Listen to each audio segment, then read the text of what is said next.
Magandang araw sa ating lahat. Welcome back, Rampage Motovlog. So ito ang tatalakayin natin, panoorin natin yung video ni Coco Pimentel, Senator Coco Pimentel, in-interview ni Karen Davila tungkol sa PhilHealth, zero balance, zero budget.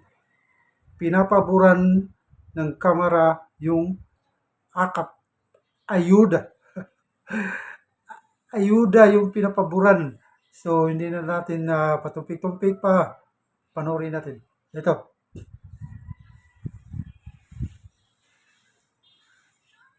Research, the recipients of ACAP, for example, you have some cities na pinaparakol ang ACAP nila.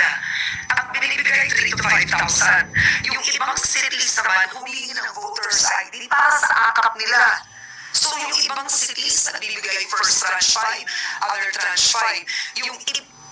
The problem with ACAP is how can we tell that if you divide it equally, if it's 80 million for a congressman, that or 100 million or 120 if it's a congressman in the majority, that all of it went to constituents. It's so easy to give away 20 and keep the 100. Or my question, if we do the math, each senator will get 200 million for ACAP. What will the senators do with it? Who will they give it to? That's why I'm really against the program kasi number one, it's not justified. The concept is not that clear. The mechanics are not yet well thought out or well established. Unlike the 4Ps, luma na programa, klaro-klaro sa Police of the Poor, siniseminar sila, meron silang may conditionality, may condition eh. They have to do some positive acts before they can receive benefits. So, ganun po yun kasi kung yung ACAP ay parang bigay talaga ng cash, meron ng counterpart yan eh. Yan yung tinatawag na AIX. And the justification sa AIX is that the individual, although employed, although not really the poorest of the poor, I am in trouble now because I have a crisis. I am encountering a crisis in my life. O, tinamahan ako ng sakit. Tinamahan ng sakit yung aking member of the family. So, yan na yun. Is you a legislator giving away the cash? For That's an additional problem. Yes. Yes. And then, With the elections coming up, it smacks of both vote buying. bawal yan. Bawal yan. Kahit sa AIX, bawal yan. Kahit sa 4Ps, bawal yan. Kailangan it should be the government, the state. It is the state through the government agency which is giving the help to the people. Bawal po yung ipadaan sa kamay ng politiko para yun ang maalala ng taong bayan. Bawal po yan, pero in the first place, ACAP Sena. yes, pero kahit ito lang, kahit hindi ganun ang ACAP, mali pa rin si ACAP.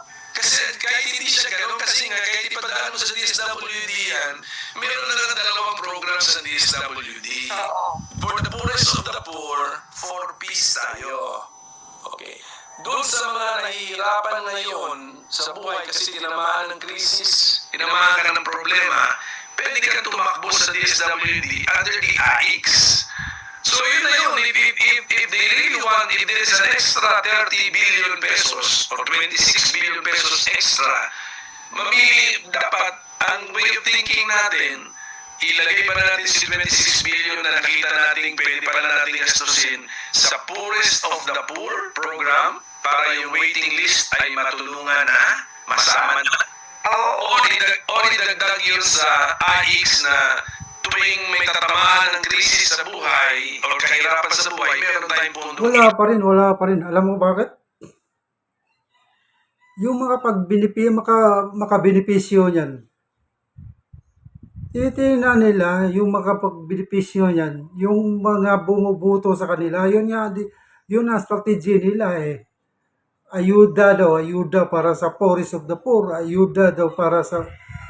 Pero hindi binibigyan yung nagdadalag isip sila na hindi bubuto sa kanila.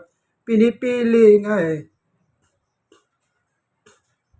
Huwag na tayo mangmangan. Ginamit nila yan, ayuda na yan, para sa kapakanan nila kasi ayaw nang bumaba. Kasi number one, against kami dyan, and even if offered, tatanggihan po namin yan.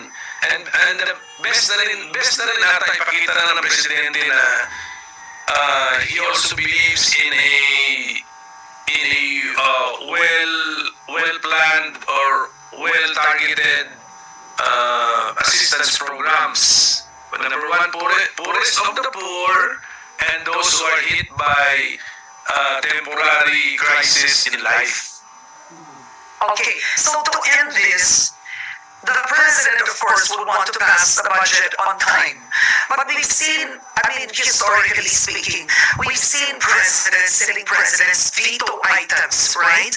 GMA has done it, Pinoy has done it, they vetoed items from the budget.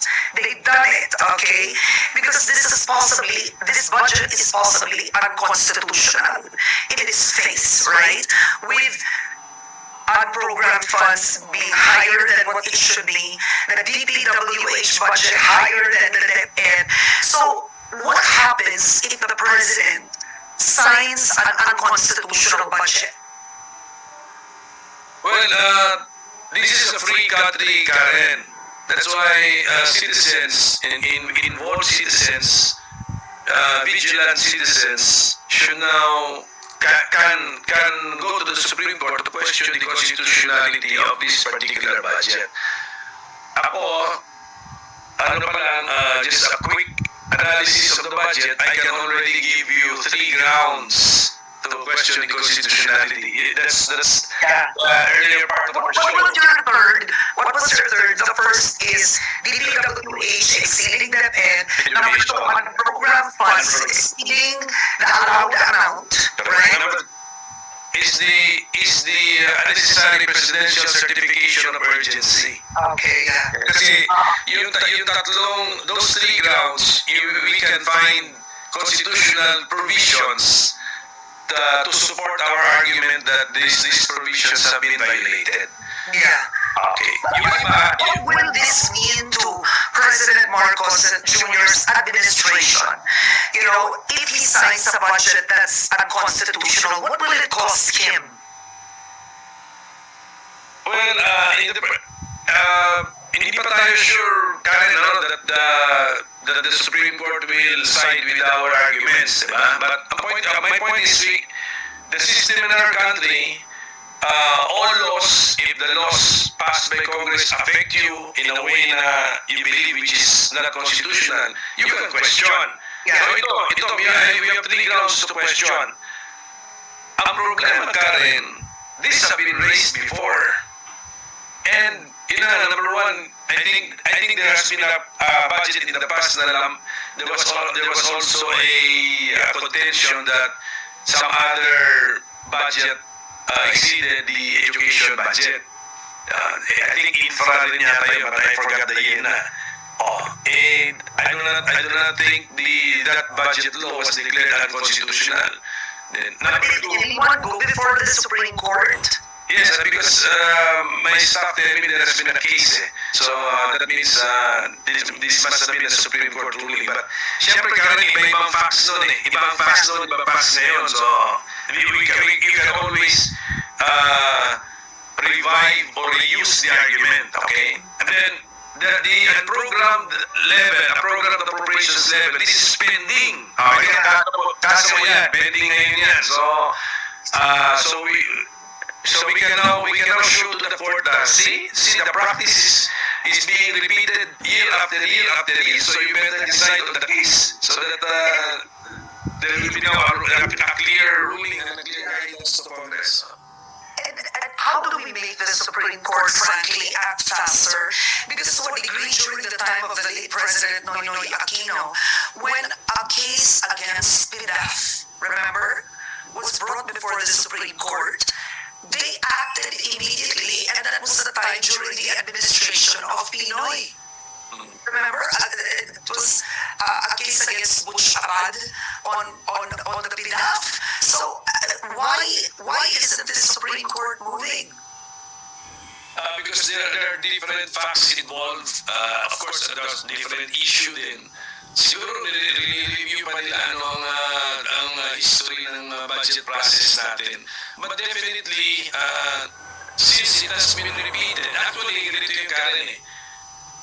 The reason why I filed that case concerning the 2024 budget is because I saw that in the 2023, 2022, and 2021 budgets, Congress was already exceeding the unprogrammed appropriations level. So nakita ko, teka muna, ginagawa na nating institutionalized practice ito. So it's time to bring this up to the referee, to the Supreme Court, so that our attention can be called and we can be better educated. Is this a constitutional thing to do or not? Ngayon, naulit-ulit. So, Okay. Now there was attention to the Supreme Court. there was a time when the government ran on a reenacted budget. You can correct my memory here, but that was the time of former President Gloria Macapagal Arroyo. Tama, no? Reenacted budget. Hindi na pinipirmahan. Hindi ba niya pinirmahan? Hindi na tapos? Hindi nagka-agree. She did not agree. Kumbaga si former President Gloria Macapagal Arroyo stood her ground, refused to sign the budget. So the next year, they operated on the old budget. I want to ask you, should the President consider that? My memory about the reenacted budget during the time of President GMA is that the Senate and the House could not agree on the budget. Could not agree, and then lumampas na ng December 31 of the current year, pumunta na sa new year. Therefore, there was no law to govern the budget for that new calendar year. I see. Under our constitution, na-anticipate ng constitution natin yan. Sabi niya, if this happens, we operate under a reenacted budget. You continue operating under the previous year's budget. So what you're saying is the President, what if he refuses to sign this budget? Can he do that? Iba yun. Pero he will not do it under formal circumstances. He should communicate. Hindi yung may gathering na and he will not sign. He will have to communicate that something is wrong with this budget. Number one, he can send the enrolled bill back to Congress, or even before the printing of the enrolled bill, he should use his bridge. May bridge kasi yan eh. Ang Office of the President, pero siyang PNLO, yan ang bridge niya sa legislature. So, dapat gamitin niya yun kung ano man yung mensahe niya sa amin.